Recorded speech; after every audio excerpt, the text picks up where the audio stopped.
Hola a todos, soy Carlota.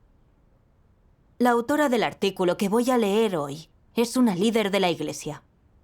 Cree que su compañera puede ser una falsa líder que no hace su trabajo, pero duda sobre si debe informar a sus superiores.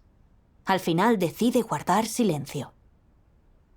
¿Qué preocupaciones hay detrás de su incapacidad para informar del problema? ¿De qué modo consigue superar todo esto? Escuchemos la experiencia de esta hermana. Este artículo se titula Lo que se esconde detrás de no atreverse a hablar. En 2021, Katie fue nombrada líder y supervisábamos juntas el trabajo de la iglesia. Tiempo después descubrí que a Katie le gustaba hacer las cosas por su cuenta. Aparte del tiempo que dedicaba a los textos, rara vez conversaba o hablaba con los demás sobre el trabajo. Así que apenas había cooperación entre nosotros. Ella no participaba en los proyectos que los líderes nos asignaban. Simplemente nos pedía que los hiciéramos. Más tarde, descubrí que había problemas en su trabajo con los textos. No le daba seguimiento. Mi compañera Joyce y yo hablamos con Katie. Le dijimos que una líder debe hacer seguimiento a todos los proyectos. Ella respondió que no estaba familiarizada con los proyectos, que no entendía los principios del trabajo ni cómo hacer un seguimiento. Dijo que nosotras podíamos ocuparnos de esas cosas, ya que ella estaba ocupada con el trabajo con los textos y no le quedaba tiempo para ello. Un día, Katie recibió una carta que denunciaba a un líder de la iglesia y a un diácono del evangelio por no cumplir los principios. Katie remitió la carta a los líderes superiores, quienes nos pidieron que trabajáramos juntas para resolver el problema. Pero más tarde, Katie me añadió a un grupo de un chat y le dijo al hermano y a la hermana que escribieron la carta que me informasen a mí sobre cualquier cuestión. Después me mensajeó diciendo que ella no tenía tiempo para estas cosas, que por eso no había leído el contenido de la carta, sino que solo la remitió a los líderes superiores. Quería que yo lo investigase y me ocupara de ello. Cuando leí el mensaje de Katie, sentí que algo iba mal. Los líderes superiores nos habían pedido que nos ocupásemos del problema juntas. ¿Cómo podía darse la vuelta a cargarme con estos problemas y después olvidarse de ello? Esa no es la actitud que deben tener los líderes y los obreros. Cuando Joyce y yo le hablamos de cómo resolver los problemas en el trabajo, nos dijo que ella estaba ocupada. Ahora, los líderes superiores nos pedían que las dos nos ocupásemos de este informe, y ella me puso la misma excusa. Solo había sido líder unos meses, pero ella no participaba en el seguimiento ni en la resolución de problemas. Estaba actuando como una falsa líder que no hacía trabajo práctico. Dios ha comunicado las responsabilidades de los líderes y ha sido muy específico en sus enseñanzas sobre cómo realizar su labor. Aun si ella fuera nueva, según la palabra de Dios, podría estar haciendo algo. Incluso si no comprendía el trabajo, podría haber hecho un seguimiento del progreso. Pero Katie siempre ponía excusas, como estar ocupada. No cumplía la palabra de Dios y no escuchaba cuando le daban indicaciones. No tenía una actitud de aceptación de la verdad. Yo no sabía si informar sobre su comportamiento a los líderes. Durante un tiempo no paraba de dar vueltas a este problema.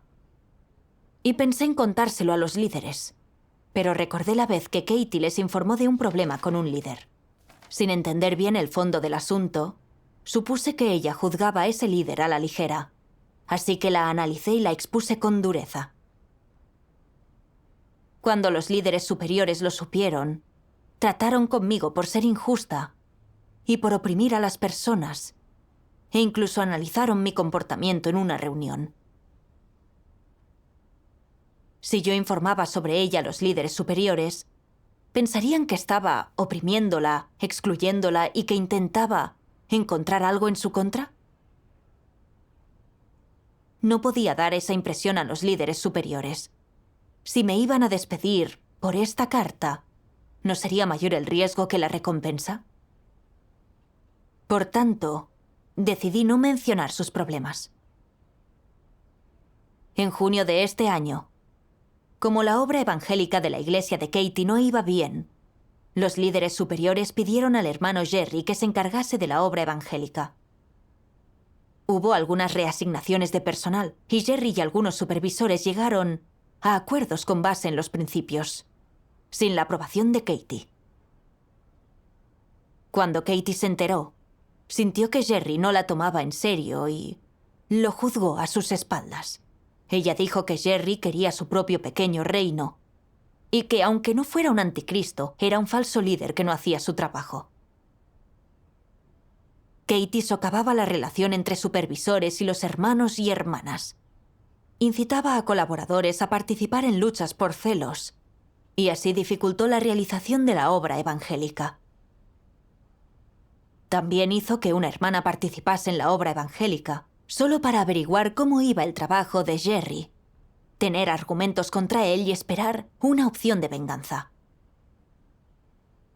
Más tarde, atacó a Jerry a cuenta de algunos problemas en sus deberes, lo exageró todo, y convenció a una hermana para que informase sobre Jerry a los líderes superiores. Intentaba usar a los líderes para acabar con Jerry. Me impactó muchísimo cuando me enteré. Katie atacaba y relegaba a sus colaboradores por su propia reputación y estatus. Quería acabar con los encargados del trabajo principal. No protegía el trabajo de la iglesia. Es como revela la palabra de Dios.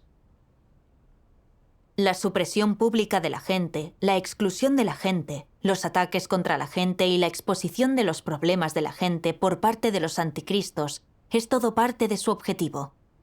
Sin duda, utilizan medios como estos para atacar a aquellos que persiguen la verdad y pueden discernir a los anticristos con el propósito de derrotarlos, lo que fortalece así su propia posición. Atacar y excluir a la gente de esta manera es una cualidad maliciosa. Hay agresividad en su lenguaje y en su forma de hablar, exposición, condena, difamación y calumnia malvada.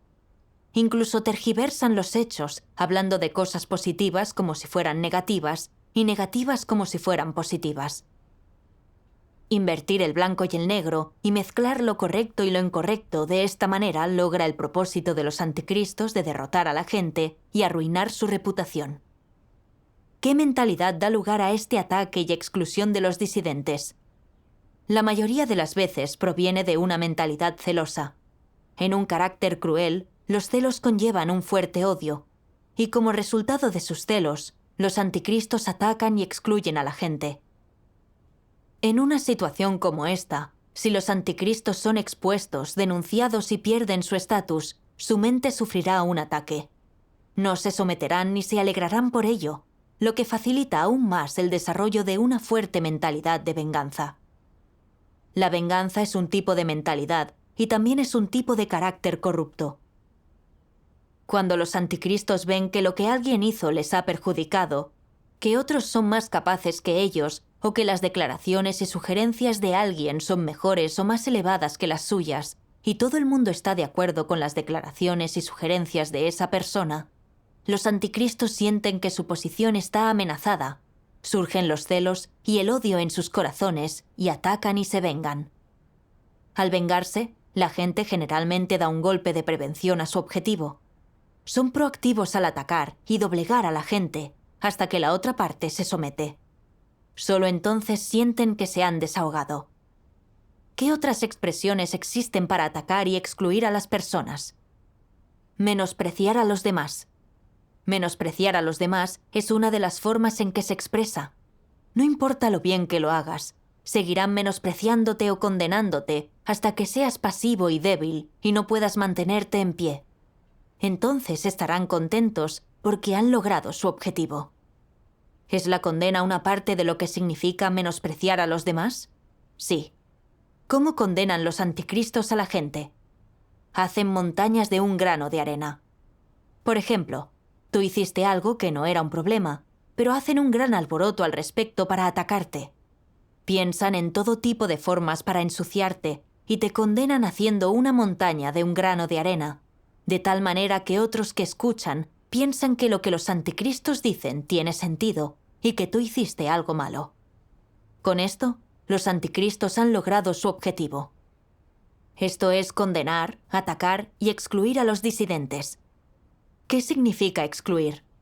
Significa que no importa cuán correctas sean tus acciones, y en realidad, los anticristos también saben que tienes razón, porque te envidian y te odian, y tratan de atacarte intencionalmente. Los anticristos dirán que lo que hiciste estuvo mal. Entonces usarán sus propios puntos de vista y falacias para ganarte en el debate, hablando de manera convincente para que todos los que escuchen sientan que lo que dicen es correcto y bien dicho. Entonces, todas esas personas se pondrán del lado de los anticristos en oposición a ti. Los anticristos usan esto para atacarte, para hacerte pasivo y débil, y para ganar la aprobación de todos. Con esto, han logrado su objetivo de atacar y excluir a los disidentes. Excluir a los disidentes puede ocurrir a veces en forma de debate cara a cara, o a veces juzgando a alguien, causando problemas, calumniándolo e inventando cosas sobre él a sus espaldas. Por ejemplo, si los anticristos quieren excluir a un disidente, harán correr la voz de los errores de esa persona, causando problemas en la relación entre el disidente y otras personas, haciendo que la gente se aleje del disidente y logrando su objetivo de aislarlo. Entonces, encontrarán una oportunidad para utilizar información perjudicial contra él hasta que sea derrotado y su reputación arruinada.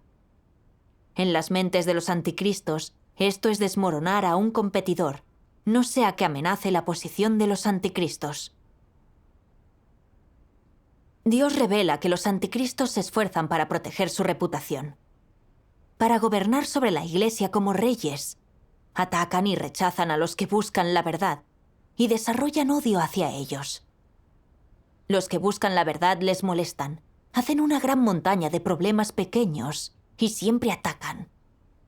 Para castigar a los que persiguen la verdad, socavan a los buscadores de la verdad para ejercer poder en la Iglesia. Katie sembró la discordia en la Iglesia. Atacó a Jerry, el encargado de la obra evangélica, y quiso usar a los líderes superiores para castigarlo. Y es más, no cooperaba con sus colaboradores, siempre hacía las cosas sola. Inventaba rumores, juzgando a los líderes superiores por no trabajar en armonía, lo que dio lugar a prejuicios contra los líderes entre los hermanos. Ella lo hizo para lograr su objetivo de gobernar en la Iglesia como un rey. Estaba castigando a personas y socavando la obra evangélica. Cuando los líderes superiores descubrieron lo que Katie hacía, vieron que era una falsa líder en la senda de un anticristo, y la retiraron de su puesto de líder. Después, mi compañera y yo hablamos con Katie y analizamos su comportamiento. Le dijimos que incitar a alguien a informar sobre Jerry era interrumpir el trabajo de la Iglesia y que ella estaba en la senda de un anticristo. No solo se negó a aceptarlo, sino que se defendió, afirmando que no tenía intenciones ocultas, que solo denunciaba un problema y cómo iba a interrumpir el trabajo de la Iglesia. Vi que se negaba a admitir sus errores, incluso ante los hechos. Ella argumentaba y objetaba. Pensé en las palabras de Dios. Cuando no ha sucedido nada, no se puede ver la auténtica actitud de una persona hacia la verdad. Cuando la gente es podada, tratada y destituida, se revela su auténtica actitud hacia la verdad. Los que aceptan la verdad saben aceptarla en cualquier situación. Si se equivocan, saben admitir su error, afrontar la realidad y aceptar la verdad. En cuanto a los que no aman la verdad, aunque su error esté a la vista, no admiten que se equivocaron, por no hablar de que no aceptan que se ocupe de ellos la casa de Dios. ¿Y qué motivos tienen algunos? Mi intención era hacerlo bien, pero no lo hice bien, así que no puedes culparme por haber hecho un mal trabajo. Mi intención es buena y he sufrido, he pagado un precio y me he esforzado. Esto no es hacer el mal. Utilizan esto como motivo y excusa para negarse a permitir que la casa de Dios se ocupe de ellos. ¿Es lo apropiado? Sea cual sea el motivo o la excusa de una persona, no puede disfrazar su actitud hacia la verdad, ni su actitud hacia Dios. Es una cuestión de la naturaleza y esencia de una persona y apela, sobre todo, al problema. Te hayas encontrado con un problema o no, tu actitud hacia la verdad constituye tu naturaleza y esencia, tu actitud hacia Dios. Puede saberse de qué forma tratas a Dios por la forma en que tratas la verdad. Así es. Quienes nunca aceptan la verdad, nunca admitirán sus errores. Aunque hagan el mal, seguirán diciendo que tienen buenas intenciones, queriendo absolverse de sus acciones malvadas. Como si no tuvieran motivos impropios, y que, aunque interrumpan el trabajo de la Iglesia, no se les debería pedir cuentas. Me di cuenta de que Katie era así. Ella causaba interrupciones y castigaba a las personas, mientras se justificaba diciendo que no pretendía hacer el mal. Se negaba a admitir sus errores incluso ante los hechos.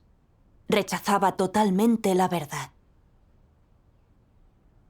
Katie también decía que había sido líder durante poco tiempo y que no entendía gran parte del trabajo. Esto demostraba que, aunque era consciente de las demandas de Dios hacia los líderes, no cumplía la palabra de Dios. Los líderes superiores comunicaron que todos debían cooperar, pero ella no escuchaba y seguía haciendo cosas por su cuenta a su antojo.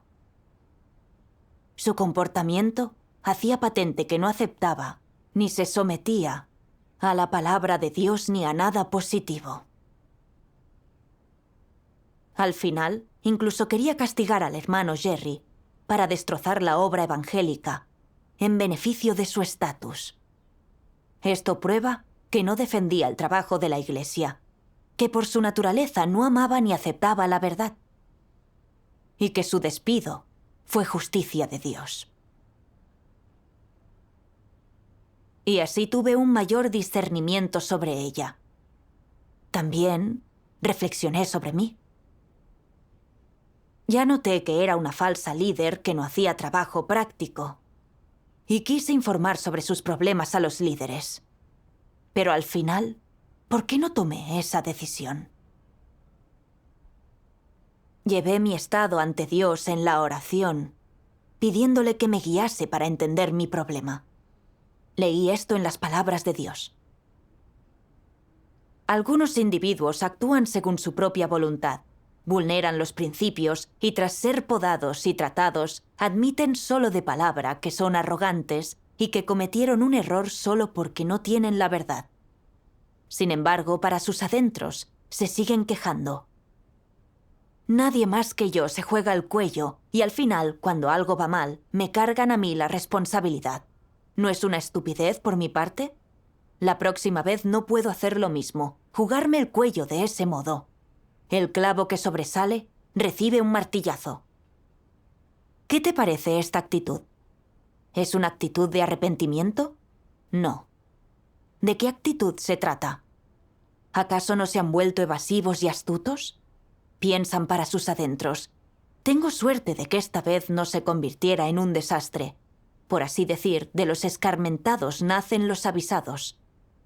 He de tener más cuidado a partir de ahora. No buscan la verdad, y tratan la cuestión y se encargan de ella con mezquindad y maquinaciones astutas. ¿Pueden recibir la verdad de esta manera?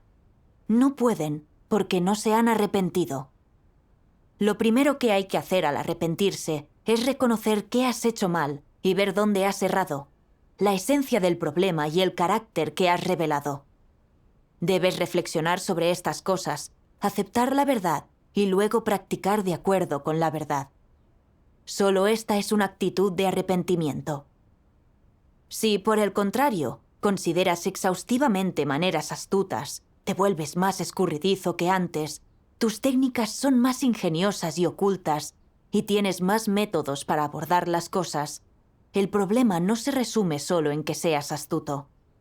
Estás empleando medios solapados, tienes secretos que no puedes sacar a la luz. Eso es malvado. No solo no te has arrepentido, sino que te has vuelto más escurridizo y astuto. Dios te considera excesivamente intransigente y malvado, una persona que admite superficialmente que estaba equivocado y acepta el trato y la poda, pero en realidad no tiene la más mínima actitud de arrepentimiento. ¿Por qué decimos esto? Porque mientras este suceso estaba ocurriendo, o después de que hubiera sucedido, no buscaste la verdad y no practicaste de acuerdo con la verdad. Tu actitud consiste en emplear filosofías, lógica y métodos de Satanás para resolver el problema. En realidad lo estás soslayando, le estás poniendo un pulcro envoltorio para que otros no vean ni rastro de él. No dejas que nada se escape. Al final te acabas creyendo muy listo. Dios ve estas cosas, y no que realmente hayas reflexionado, hayas confesado y te hayas arrepentido de tu pecado a la luz de lo que te ha sucedido, ni que después hayas buscado la verdad y hayas practicado de acuerdo con ella. Tu actitud no es de búsqueda o práctica de la verdad, ni de sometimiento a la soberanía y las disposiciones de Dios, sino una actitud que emplea técnicas y métodos de Satanás para resolver tu problema. Das una falsa impresión a los demás, te resistes a que Dios te delate y te pones a la defensiva, y eres desafiante con respecto a las circunstancias que Dios ha instrumentado para ti. Tienes el corazón más cerrado que antes y separado de Dios. De tal manera, ¿puede surgir algún resultado de ello? ¿Puedes seguir viviendo en la luz, en paz y gozo? No puedes. Si rechazas la verdad y a Dios, caerás sin duda en la oscuridad y llorarás y rechinarás los dientes. ¿Es frecuente ese estado en la gente? Algunas personas suelen reprenderse a sí mismas diciendo: «Me han tratado esta vez. La próxima he de ser más listo y tener más cuidado». La vida se basa en ser listo, y los que no lo son tontos. Si siempre te guías y te reprendes así, ¿llegarás alguna vez a algún lado? ¿Podrás recibir la verdad? Si te ocurre un problema, debes buscar y comprender y ganar un aspecto de la verdad. ¿Qué se consigue al comprender la verdad? Cuando comprendes un aspecto de la verdad, comprendes un aspecto de la voluntad de Dios. Comprendes por qué Dios te hizo esto, por qué te exigió algo semejante, por qué instrumentó unas circunstancias que te castigaron y disciplinaron, por qué utilizó este asunto para podarte y tratarte, y por qué has caído, fracasado y quedado en evidencia en esta cuestión. Si entiendes estas cosas, serás capaz de buscar la verdad y alcanzarás la entrada en la vida. Si no las entiendes ni aceptas estos hechos, sino que te empeñas en oponerte y resistirte, en emplear tus propias técnicas para disfrazarte y en presentarte ante los demás y ante Dios con una falsa apariencia, nunca podrás recibir la verdad. Las palabras de Dios revelan que si los que yerran no piensan sobre el origen de su error, ni buscan la verdad para resolverlo, sino que se preocupan por ser tratados si cometen otro fallo. Y por eso empiezan a engañar a Dios cuando reaparecen los problemas. Entonces, este tipo de persona tiene un carácter astuto. Así es como me estaba comportando. Antes, sin entender la situación de Katie, la había acusado de ser sentenciosa y la había reprimido. La líder me expuso y me analizó por ello. Más tarde, yo reconocí mi carácter arrogante. Me previne de que este fallo era una transgresión en mi vida como creyente, y supe que debía no volver a cometer el mismo error. Pero a su vez desarrollé cierta reserva hacia Dios. Me preocupaba que si volvía a oprimir a alguien así sería como ir por la senda de un anticristo, y mi trabajo como líder llegaría a su fin, y perdería toda mi dignidad. Así que esta vez, cuando descubrí que Katie era una falsa líder que no hacía un trabajo real, no me atreví a denunciarla, y me inundaban las dudas. Me preocupaba que la líder pensara que por ser muy puntillosa con ella, yo la oprimía y la relegaba. Para proteger mi reputación y mi estatus, decidí no decir nada. Temía que informar fuera contraproducente y peligrara mi estatus. Informar sobre Katie era normal, pero me invadió la aprensión al pensar qué creerían los líderes. Estaba a la defensiva, con ellos y con Dios, y jugaba con Dios. Fui muy taimada. Katie estaba sembrando la discordia, saboteando la obra evangélica. Dios estaba exponiéndola y estaba protegiendo su propia obra. Vi que los pensamientos o las acciones de las personas no pueden escapar al escrutinio de Dios. Entonces, ¿por qué yo no tenía fe en que Dios lo ve todo? ¿Por qué siempre me preocupaba que el líder decidiera despedirme si solo informaba sobre Katie conforme a lo que realmente había visto sin intención de reprimirla? En mis devocionales leí un pasaje de la palabra de Dios que me ayudó a comprenderlo. Sus palabras dicen: si no tienes verdadera fe en Dios y no crees que la verdad reine en su casa, no puedes lograr nada. Muchos no comprenden la verdad, no creen que la verdad reine en la casa de Dios y no tienen un corazón temeroso de Dios. Siempre piensan que las autoridades del mundo están para proteger mutuamente sus intereses y que la casa de Dios debe de ser igual. Ciertamente, no creen que Dios sea la verdad y la justicia. Por tanto, una persona así puede ser calificada de incrédula. Sin embargo, una minoría de personas son capaces de denunciar problemas prácticos. A personas como estas se les puede calificar de personas que protegen los intereses de la casa de Dios. Son personas responsables. Hay muchos que no resuelven los problemas graves cuando los descubren ni los denuncian a lo alto. No comienzan a denunciar la cuestión y a percibir su gravedad hasta que no la investiga directamente lo alto. Esto retrasa las cosas. Por consiguiente, seas hermano o hermana normal, líder u obrero, siempre que te encuentres con un problema que no sepas resolver y que corresponda a los principios más amplios del trabajo, debes denunciarlo a lo alto y pedirle que te guíe a tiempo. Si encuentras problemas o dificultades desconcertantes, pero no los resuelves, algunos trabajos no podrán avanzar. Tendrán que quedar a un lado y detenerse. Esto afecta al progreso del trabajo de la Iglesia. Por ello, cuando surjan problemas que puedan afectar directamente al progreso del trabajo, hay que destaparlos y resolverlos a tiempo. Si un problema no es fácil de resolver, debes buscar a gente que comprenda la verdad y gente experta en la materia, y sentarte con ellos a investigar y resolver el problema juntos. Los problemas de este tipo no pueden retrasarse. Cada día que te retrasas en resolverlos es un día de retraso en el progreso del trabajo. No es que se entorpezca a una persona, sino que eso afecta al trabajo de la Iglesia, así como a la forma en que los escogidos de Dios cumplen con el deber. Por tanto, cuando encuentres un problema o dificultad desconcertante de este tipo, debes resolverlo. Si realmente no sabes resolverlo, denúncialo rápidamente a lo alto. Él lo resolverá directamente o te indicará la senda. Si un líder no sabe lidiar con problemas de este tipo y se demora en solucionar el problema en lugar de denunciarlo a lo alto y pedirle que lo guíe, ese líder está ciego. Es un descerebrado y un inútil. Debería ser destituido y relevado del puesto. Si no se releva del puesto a una persona inútil como esta, el trabajo de la casa de Dios no podrá avanzar. Se echará a perder en sus manos. Hay que abordar esto inmediatamente. Debe resolverse a tiempo todo problema o dificultad desconcertante que te encuentres en el trabajo, siempre y cuando pueda afectar a la forma en que los escogidos de Dios cumplan con el deber o pueda dificultar la progresión normal del trabajo de la Iglesia. Si no sabes resolverlo tú, debes buscar a varias personas que comprendan la verdad para que colaboren contigo para resolverlo.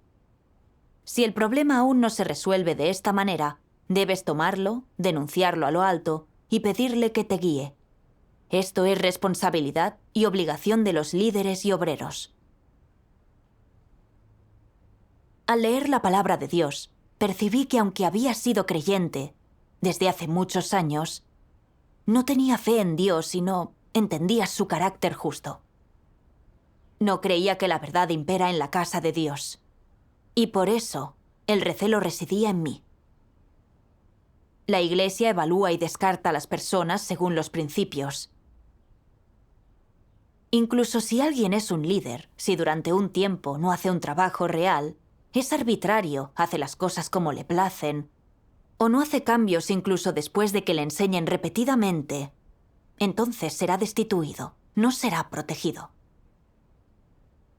Cuando la casa de Dios retira a alguien, se basa en un comportamiento constante en su deber, y su acercamiento a Dios y a la verdad también se tienen en cuenta. Estas cosas no se hacen arbitrariamente. Pensando en estos 2 años como líder, vi que cuando me surgía un problema, mis líderes siempre me enseñaban la verdad y me ayudaban. Cuando era grave, ellos trataban conmigo, me analizaban y me ayudaban a entenderme.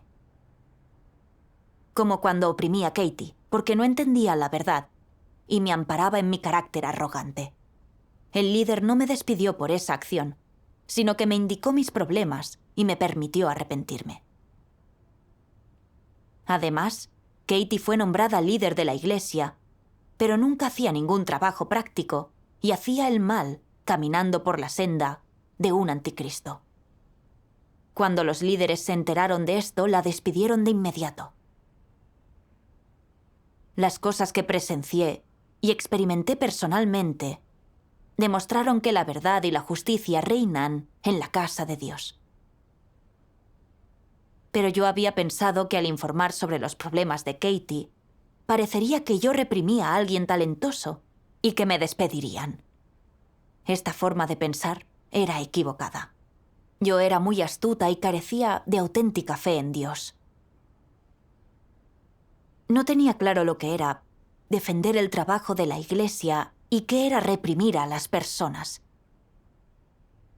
De hecho, si, según los principios, una persona es un falso líder que no hace trabajo real, y si el fin de denunciarlos es proteger la obra de la Iglesia, y se realiza con base en los hechos, sin inventar ni urdir nada arbitrariamente, entonces esto no es oprimir, sino defender los principios y el trabajo de la Iglesia.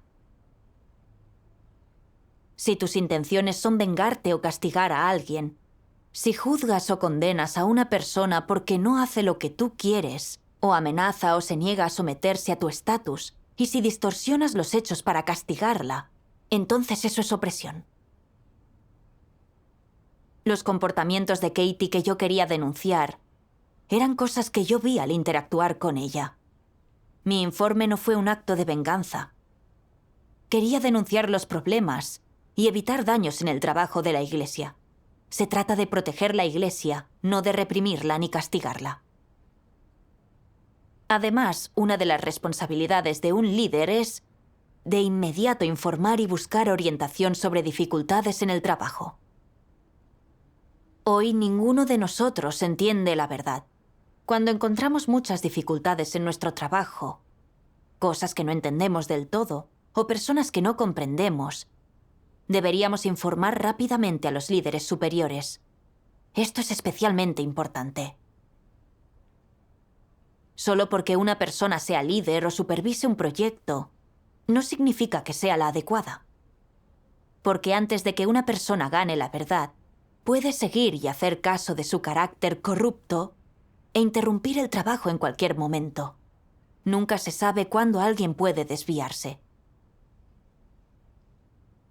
Informar sobre alguien no es delatarlo, no es fijarse de forma despiadada en sus defectos ni criticarlo, sino buscar los principios de cómo tratar a los demás.